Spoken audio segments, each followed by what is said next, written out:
শীতের তীব্রতা আর কুয়াশায় মোড়া রাজধানীতে মানুষের এই স্রোত প্রিয় নেতা তারেক রহমানকে একনজর দেখতে।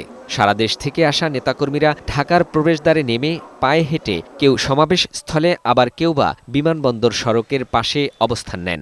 এই হাঁটার মিছিলে নারী, পুরুষ, যুবক, এমনকি বৃদ্ধ সবার লক্ষ্য একটাই, বিএনপির ভারপ্রাপ্ত চেয়ারম্যান তারেক রহমানকে সচক্ষে একবার দেখা।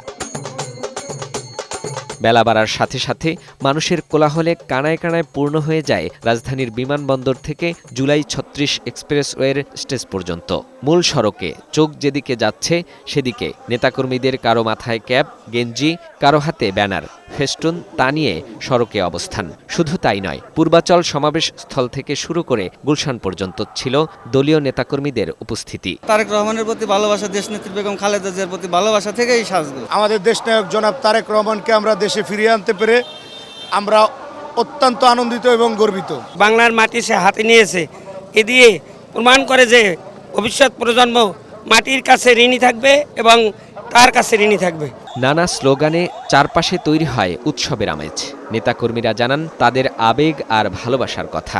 সমাবেশের স্থলে না যেতে পারলেও তারেক রহমান আসছেন, এতেই আমরা সন্তুষ্ট।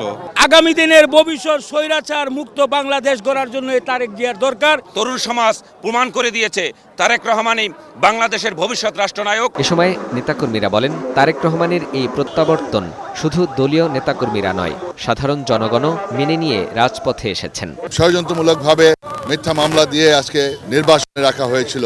ওনার জন্য আমরা নতুনভাবে একটা উজ্জীবিত হয়েছি। কে বাংলাদেশের নেতৃত্ব দিবেন, সবাই তাকিয়েছে তারেক রহমানের দিকে। তৃণমূল নেতারা বলেন, বিএনপি নির্বাচনমুখী দল। দেশের সংকটময় পরিস্থিতিতে তারেক রহমানের উপস্থিতি গণতন্ত্র উত্তরণের প্রতীক হয়ে দাঁড়াবে। জনাব তারেক রহমান বাংলাদেশের নেতা হয়ে বাংলাদেশে স্বদেশ প্রত্যাবর্তন করছে। তারেক জিয়ার নেতৃত্বে আগামী বাংলাদেশটাই এমন বাংলাদেশ হবে যেখানে খুন, হত্যা, বিরোধী দলকে দমন করার জন্য রিমান্ডে নিয়ে কাউকে হত্যা করা হবে না। দেশে ফিরেছেন, এজন্য দেশের মানুষ আজকের উৎফুল্ল, আশার আলো ফিরে পেয়েছে এবং ন্যায় প্রতিষ্ঠা হবে, গণতন্ত্র প্রতিষ্ঠা হবে, সেই লক্ষ্যে আজকের এই জনসমাবেশ।